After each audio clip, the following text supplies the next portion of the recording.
The wedding invitation sat on my desk like a ticking bomb, its gold-embossed letters mocking me with every glance.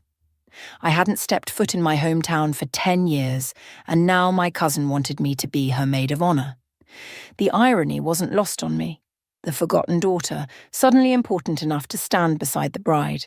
I'm June, and the last time I saw my parents, they made it crystal clear that a daughter wasn't what they had planned for their legacy. "If only you were born a boy," my mother would say, shaking her head while serving dinner to my father first. Always first. My phone buzzed. Chelsea's name flashed across the screen. "June, did you get the invitation?" Her excitement crackled through the speaker. "Yeah, just looking at it now." I traced the edges of the envelope with my finger. "Are you sure about this? Your parents might not—" "Stop right there," she cut in. "It's my wedding, and you're the only person I want standing next to me. Besides, Francisco adores you. He says you're the kind of woman who makes things happen." I smiled despite myself. My tech company had just closed its biggest deal yet, and the industry magazines were starting to take notice. "That's sweet of him. But Chelsea, you know how things are with—" "They ask about you, you know," she said softly. "Your parents. They see your name in the business sections. Mum says Aunt Eleanor keeps every article." My throat tightened. Funny way of showing it. 10 years of silence and they're collecting articles like proud parents. "There's something else," Chelsea hesitated. "They want to talk to you at the wedding. Your mum specifically asked if you'd be there." The familiar anger bubbled up, but I pushed it down. "Did she say what about?" "No, but June, things change. People change."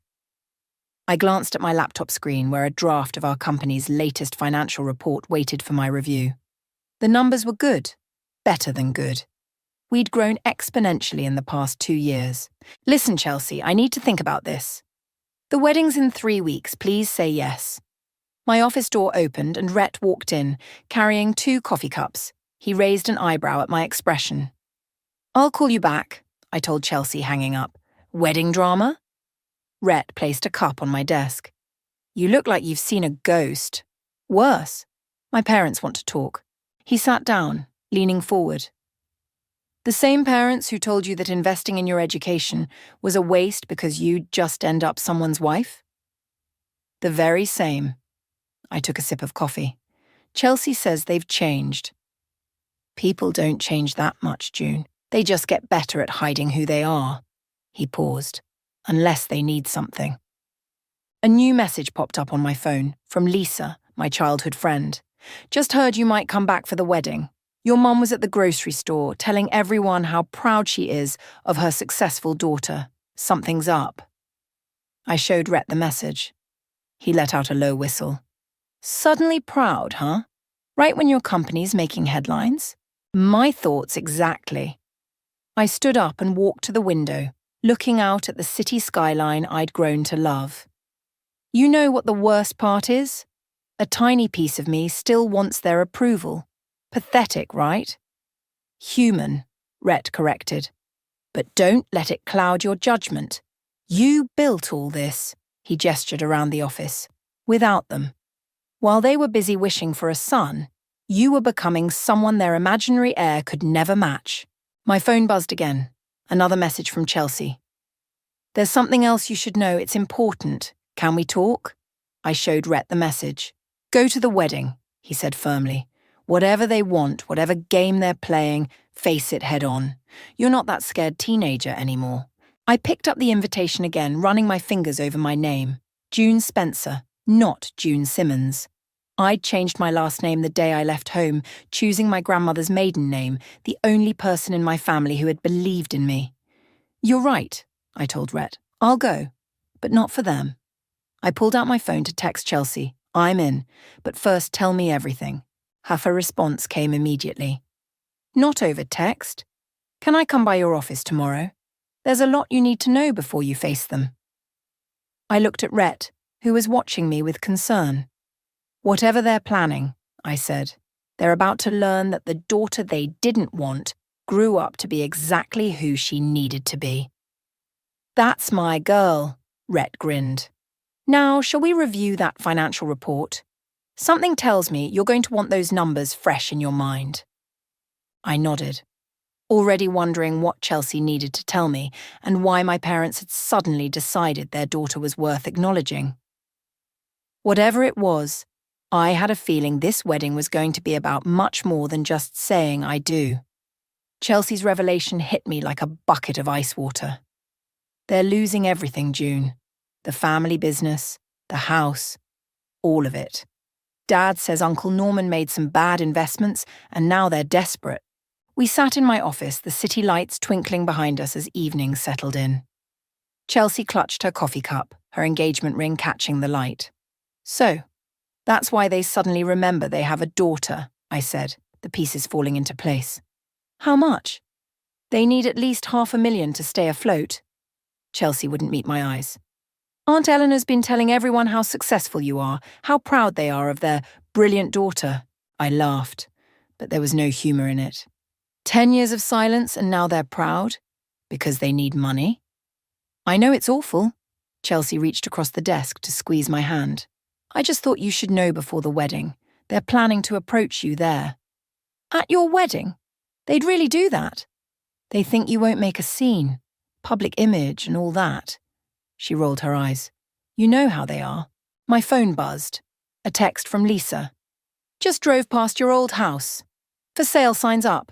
You okay? Does everyone know except me? I showed Chelsea the message. Small town, remember? But listen, there's more. Francisco and I overheard them at the rehearsal dinner last night. They're telling people you offered to help, that you're coming home to save the family business. The anger I'd suppressed for years threatened to bubble over. They're already spending my money. June? Chelsea hesitated. What are you going to do? Before I could answer, Rhett burst into the office. You need to see this. He turned his tablet toward us, showing a local news website. There was my father standing in front of his failing business, quoted in an article about family enterprises facing challenges. We're fortunate that our daughter has agreed to step in. I read aloud. Family always comes together in times of need. My hands shook. They're painting themselves as proud parents whose successful daughter is rushing home to help. They're trying to back me into a corner. That's not all. Rhett scrolled down. They're hosting a welcome home dinner for you the night before the wedding. Already announced it in the society pages. Chelsea looked mortified. June, I'm so sorry. If I'd known they'd go this far. It's not your fault. I stood up, pacing the office. They're still playing the same games, just with higher stakes. What's your plan? Rhett asked, knowing that look in my eye. I stopped pacing. I'm going to that dinner, and to the wedding, but not as the dutiful daughter they're expecting. June, Chelsea warned. Whatever you're thinking. Don't worry, I assured her. I won't ruin your wedding, but I'm done letting them control the narrative. They want to use me for money? Fine. Let's see how they handle it when I use their precious public image against them. My phone rang. My mother's number. After 10 years, she was finally calling. Put it on speaker, Rhett suggested. I answered. Hello, Mother. June, darling. Her voice was syrupy sweet. We're so excited about the dinner. Everyone's talking about it. Your father and I have missed you terribly. Have you? I kept my voice neutral. That's funny because I don't remember hearing from you for the past decade. A pause. The past is the past, dear. We're just so proud of what you've accomplished. A mother always knows her child's potential. I caught Rhett's eye. He was shaking his head in disbelief. Does she? I asked. I seem to remember you having very different opinions about my potential. June, her voice hardened slightly. That's all water under the bridge. We have so much to discuss when you're home, such exciting opportunities for the family. I'm sure we do. I smiled, though she couldn't see it. I'm looking forward to it. After hanging up, I turned to Chelsea and Rhett. They want to play happy families? Perfect. I'll give them exactly what they want right up until I don't. June. Chelsea looked worried. What are you planning? Something that'll make them wish they'd never remembered they had a daughter. I picked up the wedding invitation. But first, I need to make a few calls. If they want to talk about money, let's talk about money. Rhett grinned. Need any help? Actually, yes. I turned to Chelsea. I'm still your maid of honour, and I promise your wedding won't be collateral damage. But afterward, they're going to learn that the daughter they dismissed isn't just successful, she's learned how to play their game better than they ever could. As Chelsea left, Rhett stayed behind. You sure about this? They taught me one valuable lesson, I said, pulling up my company's financial records. Image is everything. It's time they learned how that lesson can backfire. The welcome home dinner was exactly as I expected, a carefully orchestrated show of family unity. My mother had arranged everything perfectly, from the fresh flowers to the strategic seating of influential guests. I wore my most expensive suit, playing my part. June, darling, my mother air-kissed my cheeks as I arrived. You look wonderful. Success clearly agrees with you. Mother, I smiled, matching her artificial warmth. You've outdone yourself with the arrangements. Well, we had to celebrate properly, she lowered her voice. Everyone who matters is here. I scanned the room. Local business owners, family friends, even a reporter from the local paper. All carefully selected witnesses to the prodigal daughter's return. My father approached, champagne in hand. There's my girl. I was just telling Richard about your company's impressive growth. Richard, a bank manager I remembered from childhood, nodded enthusiastically. Remarkable achievements, June. Your father's been sharing the numbers. Has he? I raised an eyebrow. Interesting, considering I haven't shared those numbers with him. An awkward silence fell. My father laughed too loudly. Always the joker, this one. Lisa appeared at my side, squeezing my arm in silent support. June, let me grab you a drink. At the bar, she whispered, They've been talking you up all evening. Your mum's practically glowing with maternal pride. 10 years too late, I muttered, accepting a glass of wine. June, my father's voice behind me. Could we have a moment? In private? I followed him to his study, the same room where he'd once told me that investing in my business education was pointless because no one takes women executives seriously. He closed the door. You've done well for yourself. No thanks to you. Now, June, he straightened his tie. Let's not dwell on the past. We're family. Family supports each other. Does it? I sat in his leather chair, his chair, and watched him flinch. Like you supported me? We may have made mistakes, he paced the room, but we're proud of you now. And with your help, we could rebuild everything. Make it a true family enterprise. How much do you need? He named the figure, larger than what Chelsea had mentioned. That's a significant investment, I said carefully. Investment? He laughed. June, we're your parents. This is about family, not business. Everything's business with you, Father. You taught me that. A knock at the door. My mother entered, closing it behind her. Is everything settled? Our daughter seems to think this is a business transaction, my father said tightly. Isn't it? I stood up. You haven't spoken to me in 10 years. Now you're hosting dinners, bragging about my success, telling people I'm coming home to save the family business, all without asking me first. We're your parents, my mother stepped forward. We have a right to what? My money? The success you said I'd never achieve? I moved toward the door. You know what's funny? If you'd just called, apologized, shown any genuine remorse, I might have helped. But this? I gestured toward the party outside. This manipulation. June, my father's voice hardened. Think carefully about your next move. Your reputation. My reputation? I laughed. I built that without you, just like I built everything else you're trying to take credit for. People are watching, my mother hissed. They expect what you told them to expect. That's your problem, not mine. I opened the door, but turned back one last time. I'll see you at Chelsea's wedding. I'm sure you'll be proud to have your successful daughter give a speech. Their faces paled simultaneously. Back at the party, Lisa intercepted me. You okay? Perfect, I smiled at the curious onlookers.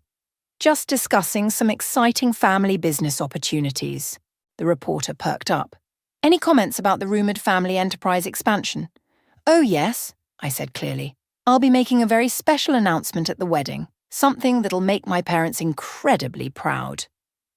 My mother, who had followed me out, froze mid-step. Really? The reporter scribbled frantically. Care to give us a hint? Let's just say, I raised my voice slightly, it's about family legacy, about making sure the right people benefit from success. My father's hand gripped his champagne glass so tightly I thought it might shatter. Lisa whispered, "What are you planning?" "Justice," I murmured back, served cold with a side of karma. As I left the party, I heard my mother making excuses about my jet lag. But I didn't care. Let them spend the next few days wondering what I'd do. Let them taste the anxiety they'd fed me for years. The wedding was in 2 days and I had preparations to make. They wanted their successful daughter to make a statement. I'd give them one they'd never forget. "You're doing what?" Rhett's voice crackled through my phone's speaker as I paced my hotel room. "June, that's either brilliant or insane." "Maybe both," I said, reviewing the documents on my laptop. "The paperwork's ready. I just need to make it public at the right moment." Lisa burst into my room waving her phone. "Have you seen this?" She pulled up a local news article. "Local success story returns. Family reconciliation leads to business merger." "They're still pushing the narrative," I muttered, "even after last night." "Your mum's been calling everyone." Lisa sat on the bed. "Damage control. Saying you were tired from travel, that everything's proceeding as planned." My phone buzzed. Chelsea calling. "June?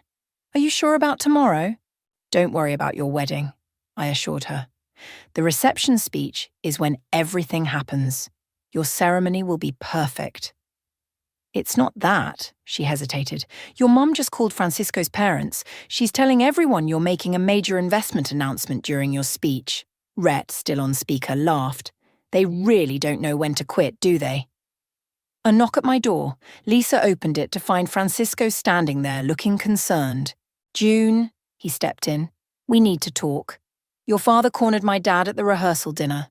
He's basically promised them a business partnership through you." "Of course he has." I closed my laptop. "They're trying to force my hand by creating expectations."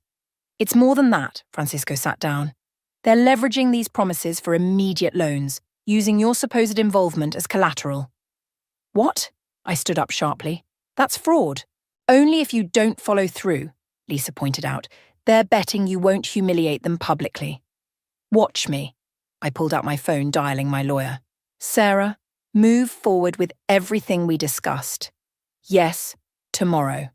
And contact the SEC about those unauthorized promises." After hanging up, I turned to Francisco. "I need a favor. Can you make sure my speech is moved to right after dinner? Before anyone leaves?" He nodded. "Already done. Chelsea suggested it." "Perfect." I opened my laptop again. "Now, about that charity foundation. The one you're announcing tomorrow." Lisa peered at my screen. "How much are you actually donating?" "Everything they asked for, plus interest." I showed her the figures. "But instead of bailing them out, it's going to help girls who've been told they're not enough." Rhett whistled through the phone. "That's going to leave a mark." "June." Francisco looked worried. "They're going to lose everything." "They already lost everything that mattered," I replied. "They just don't know it yet." Another knock. This time it was my mother. Lisa quickly closed my laptop as she entered. "June, darling, we need to discuss tomorrow's announcement." She looked pointedly at my friends. "Privately. Anything you have to say, you can say in front of them." She pressed her lips together. "Fine. Your father's arranged everything. When you announce the investment..." "Who said I'm announcing an investment?" She faltered. "But you must. We've already told everyone." "That's your problem, Mother. Making promises about money that isn't yours. We're your parents." "Really?" I stood up. "Where were you when I needed parents? When I was building my company from nothing? When I changed my name because I couldn't bear to carry yours?" She flinched. "We made mistakes." "No," I cut her off. "Mistakes are forgetting birthdays or missing school events. What you did was systematic emotional abuse, and now you want to profit from the success I achieved despite you? You ungrateful." She caught herself, aware of our audience. "Think about what you're doing. Your father's reputation will be exactly what he deserves." I opened the door. Now, if you'll excuse me, I have a speech to finish. After she left, Francisco let out a low whistle. That was intense. Tomorrow will be worse, Lisa warned. Tomorrow will be justice, I corrected, reopening my laptop. Rhett, is everything set on your end? Press release ready to go the moment you finish your speech, he confirmed. Local and national media already interested. Good. I pulled up my speech document. Because tomorrow, my parents are going to learn that the daughter they never wanted grew up to be exactly who she needed to be, someone who won't let them hurt anyone else the way they hurt me. Lisa hugged me. Want us to stay while you practice? No, I smiled. I've got this. 10 years of practice, remember? As they left, I looked at the speech one last time.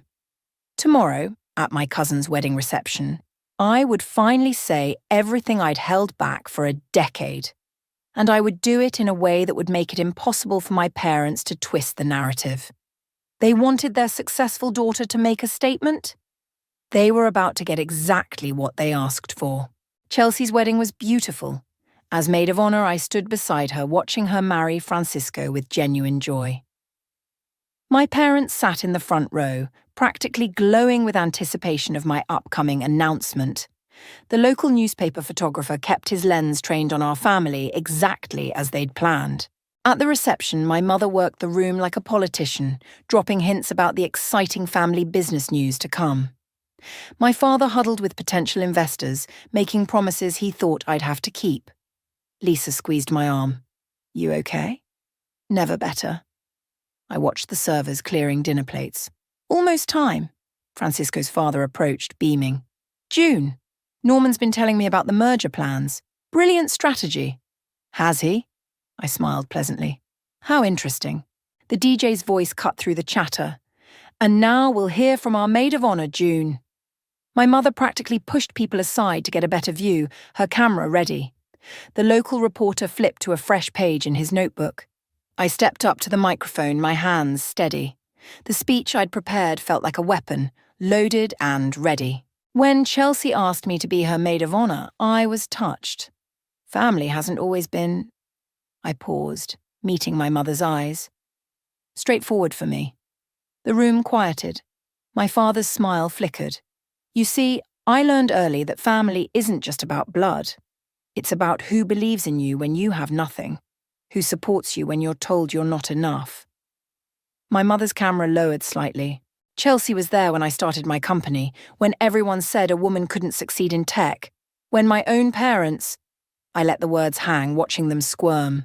Well, let's just say they had different expectations. The reporter's pen scratched frantically.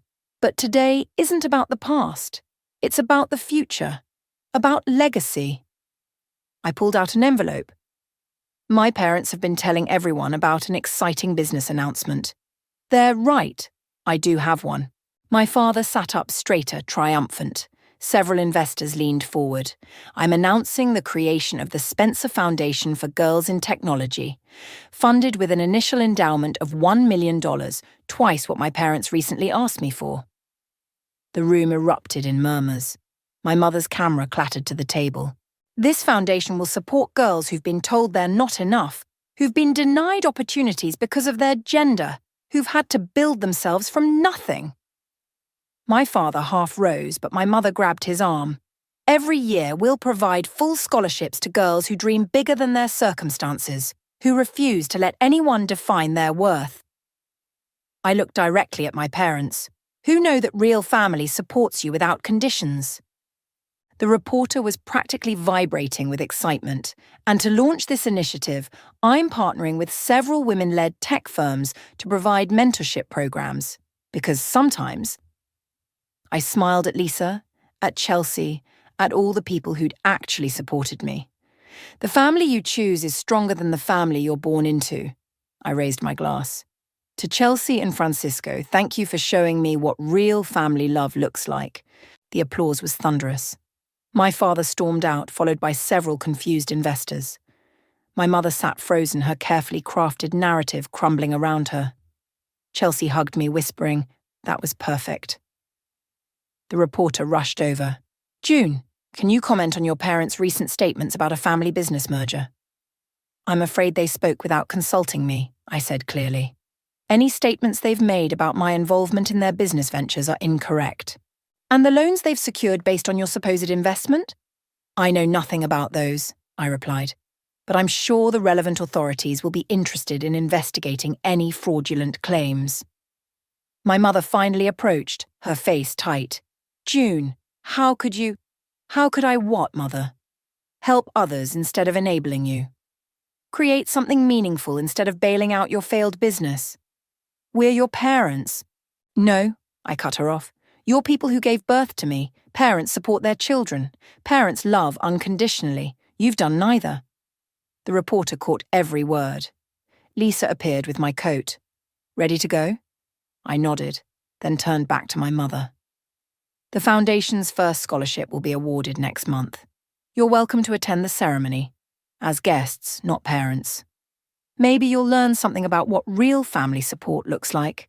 As we left, I heard the buzz of conversations, saw the reporter already typing on his phone, noticed my mother's frozen smile as she tried to salvage what was left of her social standing. You did it, Lisa grinned. No, I corrected her, feeling lighter than I had in years. We did it, all of us who showed me what real family means. Behind us, the reception continued, but the story everyone would remember wasn't about Chelsea's wedding. It was about a daughter who turned her parents' manipulation into something powerful, something good. And that was the best revenge of all. The morning after the wedding, my phone wouldn't stop buzzing. The local paper's headline read, Tech CEO announces $1 million foundation, reveals family rift. My mother had called 17 times. You've gone viral, Rhett announced, barging into my hotel room with coffee and his tablet. National media's picking up the story. Daughter turns parents' manipulation into force for good. Lisa looked up from her phone. Your mum's doing damage control on social media. Says it's all a misunderstanding. Is that why she's been calling non-stop? I took a sip of coffee. Or because the bank's probably already calling about those loans? My phone rang again. Francisco this time. June, you need to come to the hotel restaurant now. What's wrong? Your father's here with his investors. It's getting ugly. I grabbed my jacket. Time to face the music. Lisa and Rhett followed me down. The scene in the restaurant was exactly what I'd expected. My father, red-faced, surrounded by angry men in suits. There she is, he shouted as I entered. Tell them this is all a misunderstanding. What exactly should I tell them, Father? That you lied about my involvement? That you secured loans using my name without permission? One of the investors stepped forward. Is it true you knew nothing about the merger plans? Not only did I not know, but I have documentation proving they acted without my consent. I pulled out my phone, showing emails from my lawyer. I've already reported the unauthorized use of my name to the relevant authorities. You ungrateful little... My father lunged forward, but Francisco blocked his path. Think carefully about your next move, Francisco warned. There are witnesses. My mother burst in, looking frantic. June, please, we can fix this. Just tell everyone you've changed your mind. Changed my mind? I laughed. About what? The foundation that's already legally established? The press release that's gone viral? Or the fraud investigation that's probably starting right now? Fraud? One of the investors paled. Norman, you said this was a done deal. It was supposed to be, my father sputtered. She's our daughter. She's supposed to... To what? I cut in. Sacrifice my reputation to save yours, clean up your mess, be the son you always wanted. The restaurant had gone silent, everyone watching the drama unfold. We gave you everything, my mother cried. You gave me nothing but doubt and disappointment. Everything I have, I built myself. And now you want to take credit for it? Another investor stood up. I'm calling my lawyer. This is serious misrepresentation. Wait, my father pleaded. We can work something out. Like you worked something out with me? I turned to the investors. I suggest you all contact your legal representatives. I'm happy to provide documentation showing I never agreed to any of these deals. My mother grabbed my arm. You're destroying your father's reputation. No, Mother, he did that himself. I'm just refusing to save it. Rhett stepped forward, tablet in hand. Should I send that second press release now? The one about the unauthorized loans? My father's face went from red to white. You wouldn't dare. Try me. I moved closer, lowering my voice. You taught me that image is everything, remember? Now you get to watch yours crumble just like you tried to crumble mine. Ms. Spencer. A new voice, a reporter who'd apparently been having breakfast. Would you care to comment on the situation? Actually, yes, I smiled, knowing this would be the final nail in their coffin. I'd like to announce that the Spencer Foundation's first initiative will focus specifically on helping young women whose families have tried to limit their potential. We'll be partnering with domestic abuse organizations to identify candidates.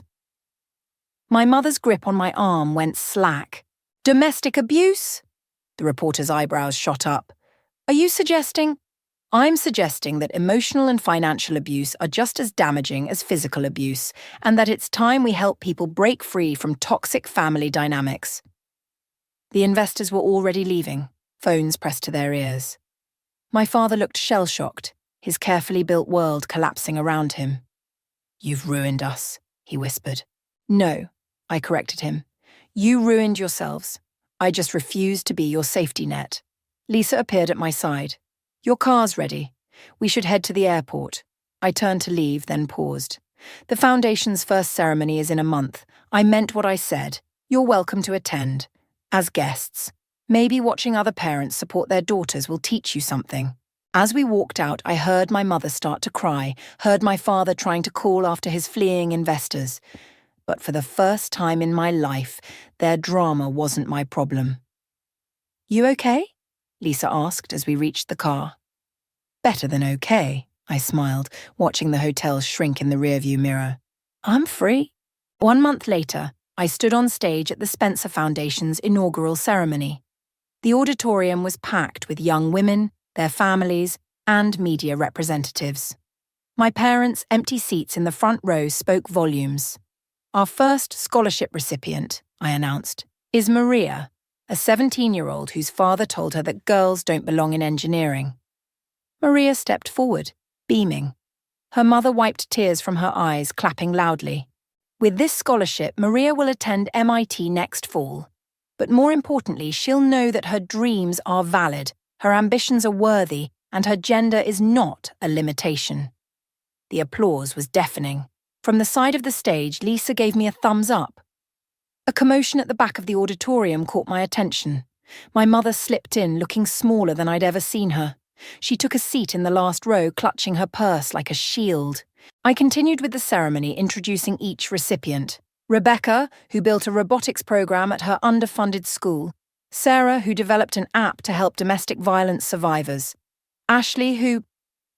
The auditorium doors opened again. My father walked in, hesitating before sitting next to my mother. Their presence didn't feel like victory or defeat, just a footnote in a bigger story. After the ceremony, during the reception, Lisa nudged me. Your mum's heading this way. She approached tentatively, looking lost among the celebrating families. June. Yes? Your father's business is gone, she said quietly. The house, too. The investigators found everything. I know. I watched Maria hugging her proud mother. The local paper kept me informed. We're moving in with your aunt. She twisted her wedding ring. Your father's looking for work, but at his age... Are you here for sympathy or money? I asked directly. Because I'm fresh out of both. I'm here because... She glanced around at the happy families. Because I watched that girl's mother hugging her, celebrating her dreams instead of crushing them. And I realized... I never did that for you. No, you didn't. Is it too late? Her voice cracked. To learn how? Before I could answer, Maria bounded over. Ms. Spencer, my mum wants to thank you personally. Maria's mother followed, radiating pride. What you're doing here? It's changing lives, showing these girls they can be anything. My mother watched this exchange, her expression unreadable. That's the goal, I smiled at Maria, to make sure no girl feels limited by other people's expectations. June. My mother spoke softly. Could I volunteer? With the foundation? Learn how to support girls like I should have supported you? I studied her face, looking for manipulation, but finding only regret. The foundation always needs volunteers, but you'd be starting at the bottom. No special treatment. I understand. And father? She shook her head. He's not ready. Maybe never will be, but I need to do this for myself, for all the times I failed you. Rhett appeared with news updates on his tablet. The story's still growing. More companies want to partner with the foundation. We're getting scholarship applications from all over the country. My mother turned to leave, but I caught her arm. Thursday mornings, that's when we train new volunteers. Don't be late. Her eyes welled up. Thank you. As she walked away, Lisa whispered, Are you sure about this? No, I admitted. But this foundation is about breaking cycles. Maybe it's time to break this one too. The reception continued around us. Girls taking selfies with their acceptance letters, parents hugging their daughters, dreams taking flight. My father had left already, unable to watch this celebration of everything he'd fought against. Maria's mother approached again. Your parents? Are they proud of all this? My father isn't, I said honestly. My mother is learning to be. But the real pride? I gestured to the room full of celebrating families. It's watching parents like you support your daughters without condition. That's what this foundation is about. Well, we're proud of you, she said firmly. All of us. Later, as we packed up, Rhett showed me more news updates. My father's business collapse, the investigation findings, the community's reaction. Karma's real, Lisa commented. Maybe. I watched my mother helping clean up, trying to find her place in this new world. But so is growth. If she's genuine about learning, then this foundation will have changed one more life, Rhett finished. I looked around the auditorium, now empty except for echoes of joy and possibility. My revenge had transformed into something bigger than family drama. It had become a force for change. Ready to go? Lisa asked. Almost. I took one last look at the stage, just remembering something my father used to say about legacy. Turns out he was right, just not in the way he meant. We left together, leaving behind the weight of old expectations and carrying forward the promise of new beginnings. The Spencer Foundation's office buzzed with activity as I reviewed applications with our team. My mother sat at a volunteer desk, carefully organising candidate files. 3 months of showing up every Thursday had earned her a regular position, though some staff still watched her warily. June, she approached my desk hesitantly. You should see this application. I took the file, reading the girl's story. 16, brilliant at coding, parents refusing to support her dreams, history repeating itself. Her situation. My mother's voice wavered. It's like looking in a mirror, isn't it? The difference is she'll get support. I pressed the approval stamp on the application. That's why we're here. Lisa burst into the office, waving her phone. Your father's on the local news. She pulled up the video. There he was being interviewed outside his new job, a junior position at a small firm. I lost everything, he said to the camera, because I couldn't accept that times have changed. My daughter, he paused, looking directly at the lens. She proved me wrong about everything. Turn it off, I said quietly. He's been asking about you, my mother ventured, watching all the foundation's progress. Good for him. I turned back to the applications. Rhett walked in with Chelsea and Francisco. Surprise inspection. We brought lunch. And news, Chelsea added. We're having a baby. A girl. The office erupted in cheers. My mother hung back, uncertain of her place in this celebration. Have you told your parents? I asked Chelsea. Yes. And, she hesitated. Uncle Norman asked if you'd be the godmother. He said, and I quote, she'd teach her to be strong. The room went quiet. My mother dropped a stack of files. Did he now? I kept my voice neutral. Interesting timing. He's changed, June, my mother said softly. We both have. Watching you build this, help these girls. It's shown us everything we did wrong. Mom, I finally looked at her directly. You've proven you want to change. You show up, you do the work, you face your mistakes. But him? One TV interview and a message through Chelsea doesn't erase everything. I know, but the office door opened again. My father stood there, looking uncomfortable in his off-the-rack suit. What are you doing here? I stood up. I came to apply. He held up a volunteer form. To learn, like your mother has. Lisa moved protectively closer to me. Rhett crossed his arms. Why now? I demanded. Because I was wrong. He stepped forward. About everything. About you, about women in business, about what makes a legacy worthwhile. He gestured around the office. This is worth more than any business I ever built. It's not that simple. I know. He placed the volunteer form on a desk. I'm not asking for forgiveness. I'm asking for a chance to learn, to understand, to do better. Like Mom has. She's braver than me. Always was. Took me losing everything to see that. He looked around at the application files. Each of these is a girl I would have dismissed, like I dismissed you. Chelsea stepped forward. June, remember what you said at the foundation launch? About breaking cycles? I picked up his volunteer form. Bottom rung. No special treatment. One mistake. One attempt to take credit or control. And you're out. Understood. And the godmother thing? I meant it, he said quietly. You're everything I should have been proud of from the start. I handed the form to my mother.